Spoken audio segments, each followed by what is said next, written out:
নৈমিষে সুতং অসীমং অভিবাদ্য মহামতিং কথামৃত রস সাধন কুশল সনুপব্রবীৎ।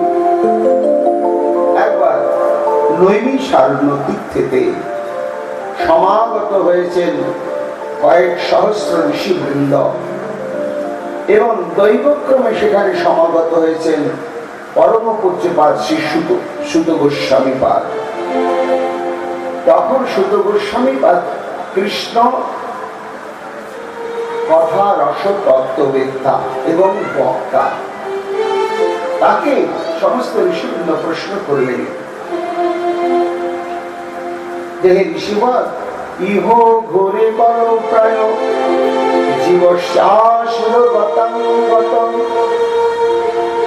ক্লেশাক্রান্তস্য তস্যৈব সদনিকি পরায়ণম। এই যে ঘোর কলি, জন্মসূত্রে আমরা অনন্ত দোষকে নিয়ে জন্মগ্রহণ করছি। জন্মসূত্রে আমরা এই কলিযুগেতে কলিরাজের দ্বারা প্রভাবান্বিত, মায়ার দ্বারা প্রভাবান্বিত এবং কাম প্রদানী সর্ববিপুর দ্বারা বিশেষভাবে প্রভাবান্বিত। সর্বোপরি আমাদের কোটি কোটি জন্মে সঞ্চিত পাপের যে ভয়ঙ্কর কর্মফল, সেই কর্মফলের দ্বারাও আমরা প্রভাবান্বিত। তাই সনকাদি ঋষিবৃন্দ জিজ্ঞাসা করলেন যে গুরুদেব, এমতো দশায় সমস্ত কলিজীবের মুক্তির উপায় কি? মুক্তির উপায় হচ্ছে একমাত্র ভক্তি লাভ। বাসুদেবের পরাভক্তি লাভ হওয়া মাত্রই জীবের আত্যন্তই দুঃখের নিবৃত্তি ঘটে। সর্বোপরি শুদ্ধ প্রেম ভক্তি লাভ হয়। এটি হচ্ছে একমাত্র বৈশিষ্ট্য হচ্ছে শ্রীমদ ভাগবতের। তা হে সনকাদি ঋষিবৃন্দ, কোন ভাগবত জানো? কালো বেল মুখ গ্রাস ত্রাস নির্নাশ হেতবে শ্রীমদ ভাগবতং শাস্ত্রং কলো কিরেণ ভাষিতম। এই কলিযুগে এমত অবস্থায় সেই জীবের জীবনের সার্থকতার একমাত্র বস্তুই হচ্ছে যে শুদ্ধ প্রেম ভক্তি। সেই প্রেম ভক্তি লাভের উপায় হচ্ছে কি?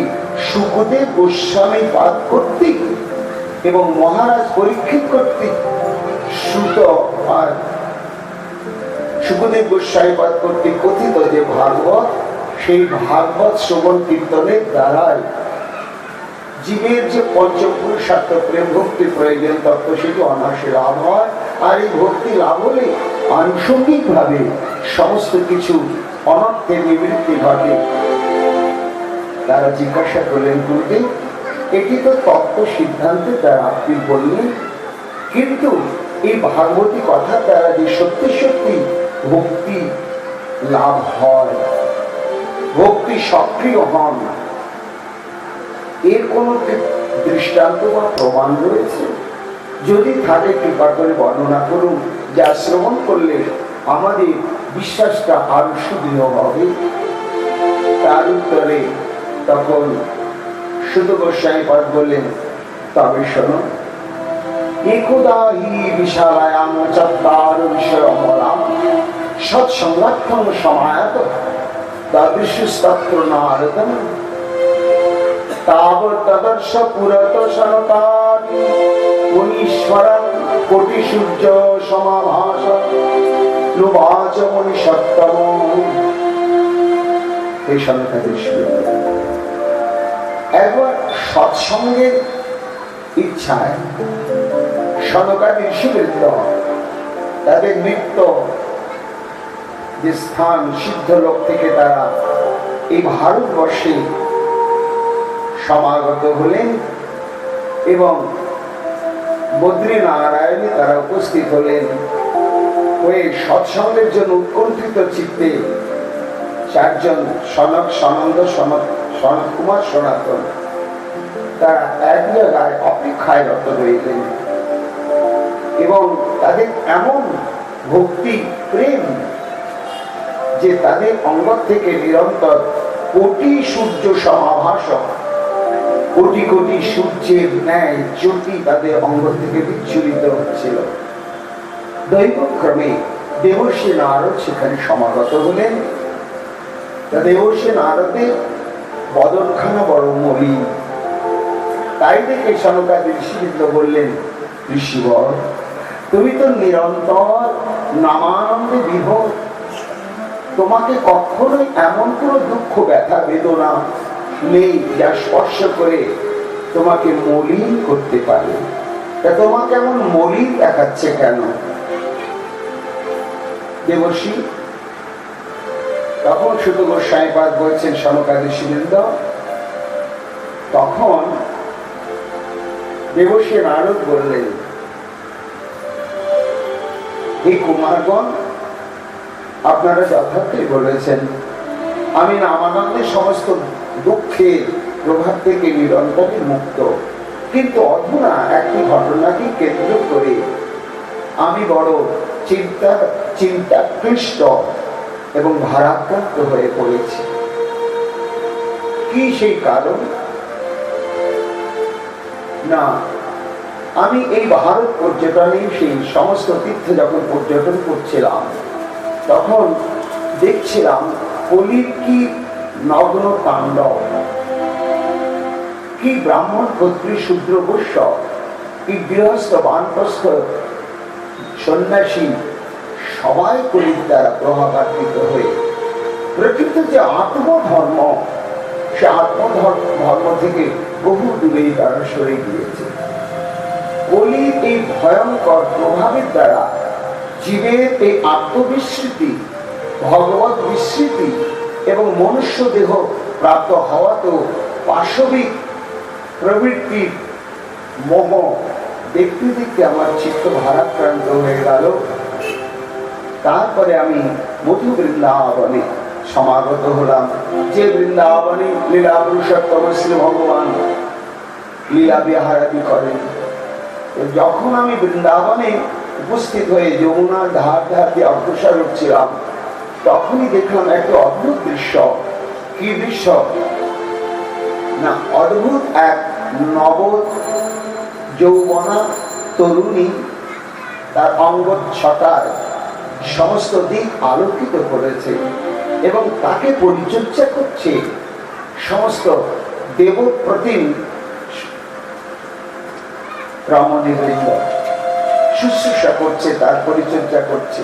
আর তার পাশেতে অতি অতীব বৃদ্ধাতি বৃদ্ধ লোল চর্ম বিগলিত দন্ত এবং অতি বার্ধক্যজনিত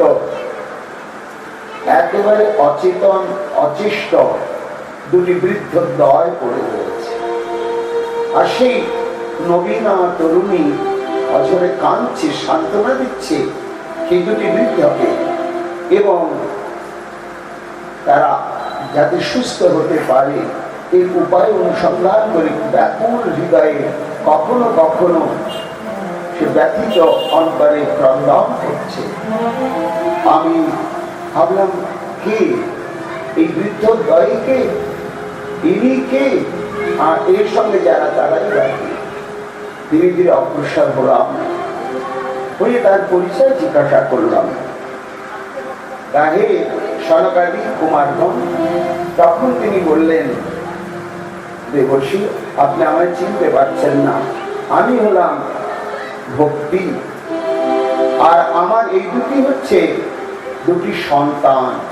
এদের একজনের নাম হচ্ছে জ্ঞান, একজনের নাম বৈরাগ্য। আমি তো আশ্চর্য, দেবী তুমি ভক্তি, তুমি নবীনা যৌবনা, কি করে সম্ভব যে তোমার এই ভয়ঙ্কর বৃদ্ধাতে বৃদ্ধ পুত্র?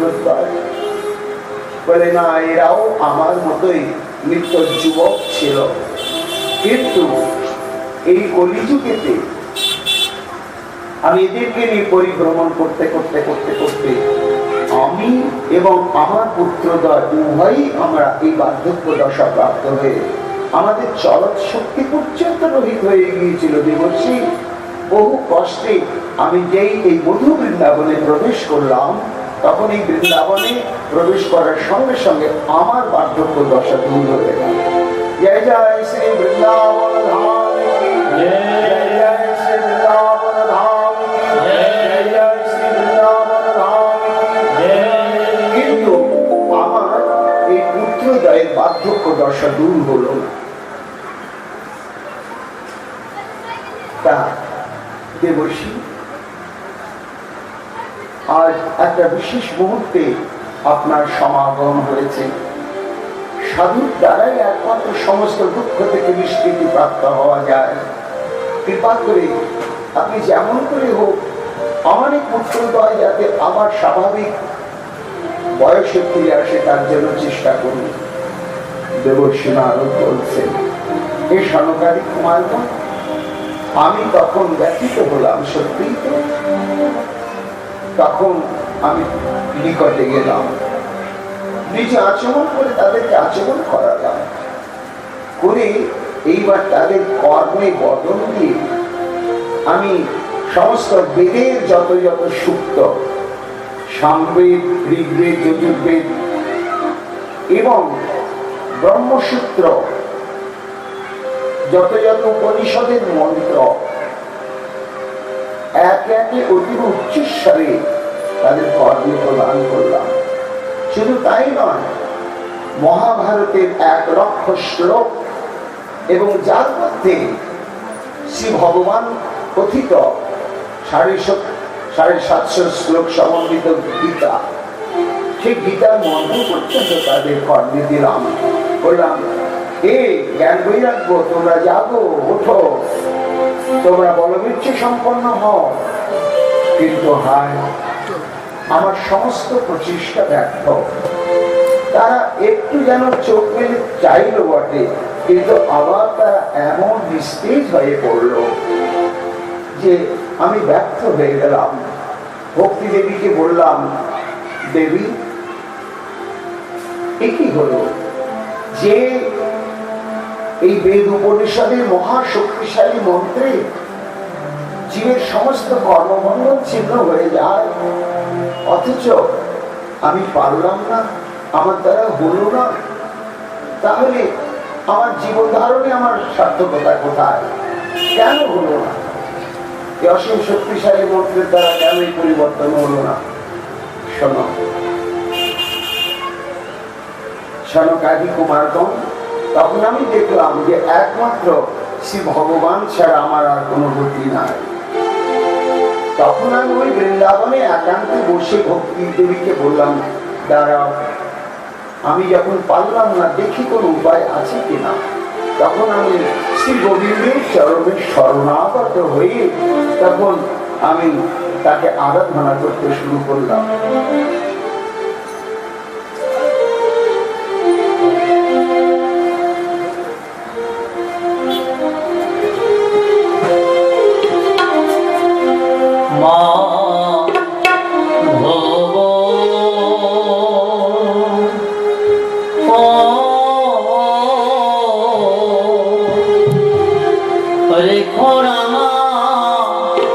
চরণের পাশে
কৃপা করে আমাকে জানালেন,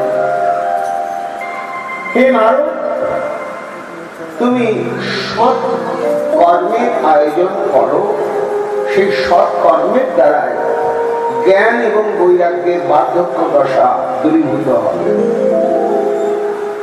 এইটুকুনি নির্দেশ করলেন শ্রী ভগবান। তারপরে তিনি অন্তর্ধান করলেন, এই সনকাদি কুমারগণ, আমি বিস্তৃত জানতে পারলাম না যে সৎকর্ম বলতে কোন অনুষ্ঠানকে বোঝানো হচ্ছে। তখন আমি সারা ভারতবর্ষ আবার পর্যটন করলাম, যেখানে যেখানে ঋষি, দেবর্ষি, মহর্ষি, ব্রহ্মর্ষি, রাজর্ষি, গন্ধর্বর্ষি, সিদ্ধর্ষি ইত্যাদি ঋষিগণ মুনিগণ ছিলেন, প্রত্যেকের দ্বারস্থ হলাম। কিন্তু সৎকর্ম শ্রী ভগবান কর্তৃক ঘোষিত নির্দেশিত এই সৎকর্মের স্বরূপটি কি কেউ বলতে পারে? তাই সারা ভারত পর্যটন করতে করতে ব্যর্থ মনোরথ হয়ে শেষ আমি উপস্থিত হয়েছি এই বদ্রী বিশালে। দৈব ক্রমে এই সনকাদি কুমারগণ দেখা হয়ে গেল আপনাদের সঙ্গে। তা এই সৎকর্ম বলতে কি বোঝায় আপনারা তাকে আমাকে সম্যক রূপে একটু জানিয়ে দেবেন? তখন সহাস্য বদনে সুত গোস্বামী পাদ বলছেন সনকাদিশ বৃন্দ। তখন তারা বললেন, অহো হে দেবর্ষি, শোনো, কর্ম সূচকরণ জ্ঞান যজ্ঞ স্মৃত বুদ্ধি শ্রীমদ ভাগবত আলাপ শতগীত সুখাদি। এই ভাগবত কথাযোগ্যই হচ্ছে সৎকর্ম। দেবর্ষি, এই ভাগবতী কথাযজ্ঞের সপ্তাহ মহাযজ্ঞের অনুষ্ঠান হচ্ছে সৎকর্ম, এবং এই সৎকর্ম অনুষ্ঠানের দ্বারাই জীবের মুক্তির একমাত্র শক্তিশালী বস্তু যে ভক্তি, সেই ভক্তিকে প্রাপ্ত হওয়া যাবে। এবং ভক্তি তার মুখ্য যে দুটি সন্তান, জ্ঞান এবং বৈরাগ্য, এই দুটোই তো আমাদের ভজনের মুখ্য উপাদান। জ্ঞান এবং বৈরাগ্য। তত্ত্ব জ্ঞান চাই, পরতত্ত্ব, আত্মতত্ত্ব, গুরুতত্ত্ব, রসতত্ত্ব, ভাবতত্ত্ব, ভক্তি তত্ত্ব, এই বিষয়ে জ্ঞান আর বৈরাগ্য। আসক্তি শূন্য হতে না পারলে ভক্তিকে ধরে রাখা যাবে না। ভক্তি আমার জন্য কিছু করতে পারবে না। তা এই জন্য শ্রীমদ ভাগবত সপ্তাহযোগ্য অনুষ্ঠানই হচ্ছে সৎকর্ম। সুত গোস্বামী পাদ বললেন, দেবর্ষি নারদ তখন বলছেন যে সনকাদি কুমারগণ, আচ্ছা, ভাগবতে যে গোবিন্দের কথা বলা হয়েছে সেই কথাই তো বেদ, উপনিষদ, মহাভারত ইত্যাদি সর্বত্রই বলা হয়েছে। আবার স্বতন্ত্র এই যে সপ্তাহযজ্ঞ, এর প্রয়োজনটা নেই। তখন তারা হেসে বললেন, ঋষিবর ঠিকই বলেছে। শ্রীমদ ভাগবত আলাপ কথম বোধ বিশ্বতি তৎ কথা শুধু বেদার্থ শ্লোকে শ্লোকে পদে পদে।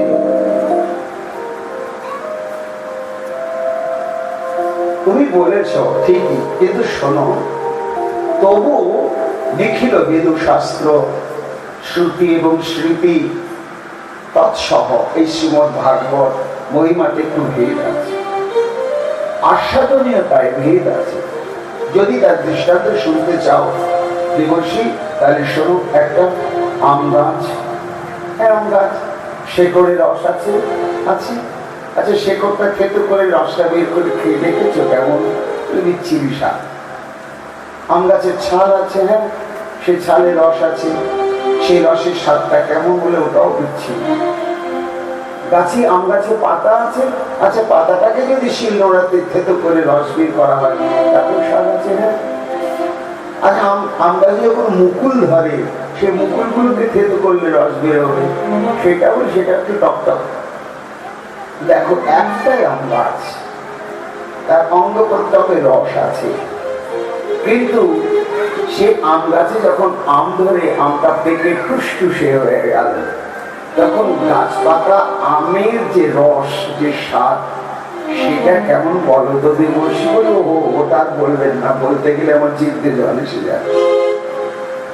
বলে তত্ত্বটা হচ্ছে এই, বেদ, উপনিষদ, পুরাণ, মহাভারত সমস্ত কিছু হচ্ছে আম গাছের ছাল, শেকড়, পাতা, কচি ডাল, মুকুল, এতে রস আছে। কিন্তু ওই একই আম গাছে যখন পাকা টুসটুসে আমটা, তার যে স্বাদ, তার যে গন্ধ, শুধু তাই নয়, আমের রসেতে রয়েছে ভেষজ গুণ, আয়ুর্বেদিক ওষুধ পায়, অনেক ব্যাধি সেরে যায় আম খেয়ে। একই বৃক্ষে যেমন দেখো এক স্বাদের, মহিমার, কার্যকারিতার, ক্ষমতার যেমন পার্থক্য রয়েছে, তেমনি নিখিল বেদ শাস্ত্র ভগবানকে নিয়েই বটে। কিন্তু তার মধ্যে তারা হচ্ছে কেউ ছাল, কেউ শেকড়, কেউ ডাল, কেউ মুকুল, কেউ পাতা, আর একমাত্র শ্রীমদ ভাগবতী হচ্ছে পাকা টুসটুসে আম। এই জন্য এর শক্তি, এর মহিমা, এর আস্বাদনীয়তা অনেক অনেক বেশি। এই জন্য সৎকর্ম বলতে গেলে এই একমাত্র শ্রীমদ ভাগবতকে বোঝানো হচ্ছে। তাহলে এটা কিভাবে অনুষ্ঠান করতে হবে? ওই যে সুকেন ভাষিতম, সুখদেব গোস্বামী 7 দিন ধরে এই 18,000 শ্লোক সমন্বিত ভাগবতে প্রথম, দ্বিতীয়, তৃতীয় এইভাবে ক্রমানুসারে যেভাবে বলেছিলেন, ঠিক সেইভাবেই বলতে হবে এবং সেইভাবেই শ্রবণ করতে হবে। এটা তো পূর্বে দেবর্ষি আপনিও তো জানেন, বলে জানতাম, কিন্তু আমিও বেভুল হয়ে গিয়েছি। এখন প্রশ্ন হচ্ছে, তাহলে এই যে ভাগবত, এটা আপনাদের কাছেই আমি শরণাগত হলাম, এর আয়োজন আপনারা করুন। কিন্তু আমার প্রশ্ন হচ্ছে যে ভাগবত সপ্তাহ যজ্ঞের দ্বারা যদি জ্ঞান বৈরাগ্যের বার্ধক্য দশা দূর হয় এবং ভক্তি দেবী আরো মহিমাযুক্তা হন, কিন্তু বৃন্দাবন থেকে এখানে বদ্রীনারায়ণে তাদের তো আনা সম্ভব নয়। বলে না না দেবর্ষি, এই ভাগবতী কথাযজ্ঞের মহিমা কি জানো? যাদের উদ্দেশ্যে সংকল্প করে এই ভাগবত কথাযজ্ঞ আরম্ভ হবে, তারা সশরীরে যদি সেখানে উপস্থিত নাও থাকে, তারা যত দূরে যেখানে কিংবা ইহলোকে না থেকে যদি পরলোকেও যায় বা কর্মফল ভোগ তাদের শুরু হয়ে যায়, তাদের উদ্দেশ্যে যদি এই ভাগবত কথাযজ্ঞ শুরু করা যায়, তাহলে তারা যেখানে যেমন অবস্থায় থাকুক না কেন, সেখানেই ভাগবতের মহিমা তাদের দিয়ে সক্রিয় করে, তাদেরকে মুক্ত করে। এই জন্য কোনো চিন্তা নাই দেবর্ষি, এক কাজ করা হোক। তাহলে চলো আমরা এখান থেকে একটু নিচের দিকে চলে যাই, মাঝামাঝি জায়গায় যাই, যেখান থেকে বৃন্দাবনটাও দূরত্ব যতটা, এই বদ্রীনারায়ণ দূরত্ব ততটা। সেটি কোথায় না, সেটি হচ্ছে একমাত্র হরিদ্বার, গঙ্গা তটে। সেখানে কি এই ভাগবত কথাযজ্ঞের উপযুক্ত স্থান আমরা পাবো? আয়োজন করা কি সম্ভব হলেও প্রকৃতি সেখানে সব ব্যবস্থা করে দিয়েছে। কিরকম করেছে জানো? গঙ্গাধার সমিতে তটম আনন্দ নামতম, সেখানে নানা ঋষিগণের দৃষ্টম দেবসিদ্ধ কিসেরিতম, নানা তরু লতাকৃতম নবকমল বালুকম। এখানে শ্রোতার অভাব নেই। কেন? স্থানটি এত মনোরম এবং পারমার্থিক সম্পদ শক্তির দ্বারা পুষ্ট যে অগণিত ঋষিবৃন্দ সেখানে চিরকাল বসে বসে ভজন সাধন করছেন, তারাই হবেন শ্রোতা। এবং সেখানে শ্রোতাদের বসবার জন্য গালিচার ব্যবস্থা করতে হবে না, ধুলো নেই এমন শুভ্র কর্পূর চূর্ণের ন্যায় বালিকা সেখানে প্রতি মসৃণ নরম হয়ে অবস্থান করছে, যার উপরে বসলে কোনো কষ্ট হবে না, অথচ ধুলোও লাগবে না, দাঁড়ালে একটু ঝেড়ে দিলেই পরিষ্কার হয়ে যাবে। প্রকৃতি যেন গালিচা পেটেই রেখেছে কোমল বালুকা। শুধু তাই নয়, সেখানে ধূপধুনো জ্বালানোর দরকার নাই, ওই প্রস্ফুটিত কমল এবং প্রস্ফুটিত নানা বৃক্ষ লতাতে কুসুমের সুগন্ধ সর্বক্ষণ আমোদিত করে রেখেছে। সেই স্থানেতেই কি হয়েছে জানো না, প্রকৃতি বালিগুলোকে একটা জায়গায় সঞ্চিত করে অদ্ভুত একটি বেদি নির্মাণ করে দিয়েছে, সেটাই হবে ব্যাস আসন। আলাদাভাবে ব্যাস আসন নির্মাণ করার কোনো প্রয়োজনও নাই এবং সেখানে কোনো সামিয়ানা খাটানো দরকার নেই। কেন না, অতি সুবৃহৎ বৃহৎ বৃক্ষ তারা শাখা প্রশাখাকে বিস্তার করে ঠিক এমন এমন দূরত্বে অবস্থান করছে যে সেখানে নিবিড় ছায়া, সর্বক্ষণ ছায়া, সেখানে কোনো তাপ বিন্দু মাত্র নেই। তাহলে আর দেরি নয়, চলুন আমরা যাই। শুধু গোসাইপাদ বললেন, শোনো সনকাদি ঋষিবৃন্দ, দেবর্ষি নারদ এবং ওই সনকাদি কুমারগণ তারা চলে এলেন সেই হরিদ্বারে আনন্দ কাননে গঙ্গা তটে। এসে যথাবিহিত ভাবেই তারা ভাগবতী কথা যজ্ঞে আরম্ভ করলেন। জয় জয় শ্রী ভাগবত মহাপুরাণ। সেখানে যখন ভাগবতী কথা আরম্ভের সংবাদ চারিদিকে ছড়িয়ে গেল, শ্রী ভাগবত পীযুষ পানায় রসরম্পটা ধাবন্ত তাজু সর্বে প্রথম বিজেচ বৈষ্ণবা।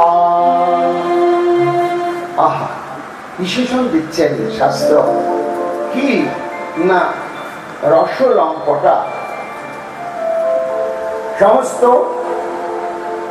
কৃষ্ণ কথা শ্রবণ তৎপর যারা অতি চাতক পাখির ন্যায় পাগল হয়ে রয়েছে,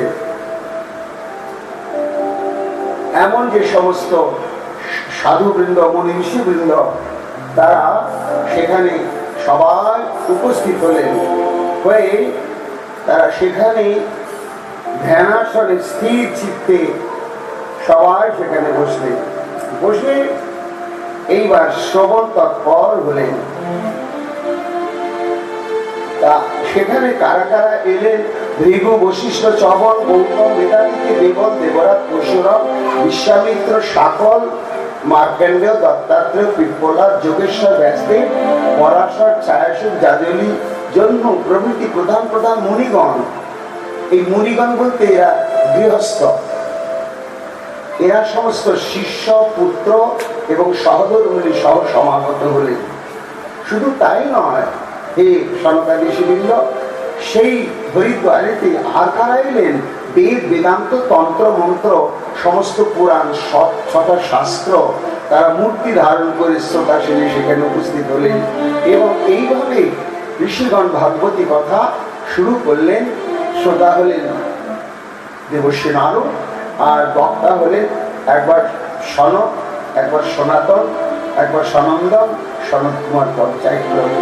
এইভাবে যখন ভাগবতী কথা আরম্ভ হয়ে গেল, একদিন, দুদিন, 3 দিন, চতুর্থ, পঞ্চম, ষষ্ঠ, সপ্তম দিনের দিনে ভক্তি সুত তরুণ কীর্তন প্রেমৈকরূপম সহসা আবিরাশী, সহসা ভক্তি দেবী।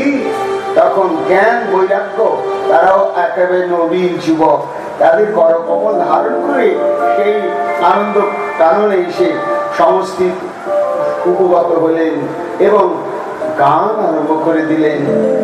শ্রীকৃষ্ণ গোবিন্দ হরে মুরারি, হে নাথ নারায়ণ বাসুদেবায়। শ্রীকৃষ্ণ গোবিন্দ হরে মুরারি, হে নাথ নারায়ণ বাসুদেবায়।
বিনত হয়ে সমস্ত সমাগত ঋষিবৃন্দকে বললেন, এইবার আমার বৃদ্ধ অবস্থান কোথায়? আমার পুত্র দয় টেনে আমি তো চির যৌবন আবার হয়ে গেলাম, আমার সমস্ত ক্রিয়াশক্তি প্রকাশিত, কিন্তু আমি কোথায় অবস্থান করব? তখন ওই চারজন ঋষি বললেন, দেবী আপনি চিরকাল এই কলিযুগেতে ভক্তগণের হৃদয়ে অবস্থান করুন আপনার দুই পুত্রকে। তখন দেবী বললেন, তথাস্তু। সেই থেকে এই কলিযুগেতে ভাগবতী কথা যারা বিন্দুমাত্র শ্রবণ কীর্তন করবেন, জ্ঞান বৈরাগ্যকে সঙ্গে করে নিয়ে ভক্তি দেবী তাদের হৃদয়ে চিরকালের জন্য বাস করবেন। দেবশ্রী নারদ বললেন, আমি তৃপ্ত ধন্য হলাম। তা এই ভক্তি দেবী ভাগবতী কথার দ্বারা একমাত্র সক্রিয়া হন, কিন্তু যারা ভয়ঙ্কর পাপী, যাদের দিকে সাধুরা তাকাতে ইচ্ছা করেন না, ঘৃণিত অনন্ত নরক যাদের জন্য অপেক্ষা করছে, এই সমস্ত পাপী তাপীদের কি? তখন সনকাদি ঋষিবৃন্দ বললেন, দেবর্ষি ভাগবতী কথা যেমন ভক্তি জ্ঞান বৈরাগ্যকে সক্রিয় করে দেয়, ভক্তের হৃদয়ে অধিষ্ঠিত করে দেয়, এটি হচ্ছে এই সপ্তাহ যজ্ঞের মুখ্য মহিমা। আর গৌণ মহিমা, এই সর্বপাপ থেকে মুক্ত হওয়া যায়, সেটি তোমার কাছে বলি শোনো। তুঙ্গ ভদ্রাচাকে পূর্বম অভূত কর্তরম উত্তমম যত্র বর্ণ স্বধর্মেণ সত্য সৎকর্ম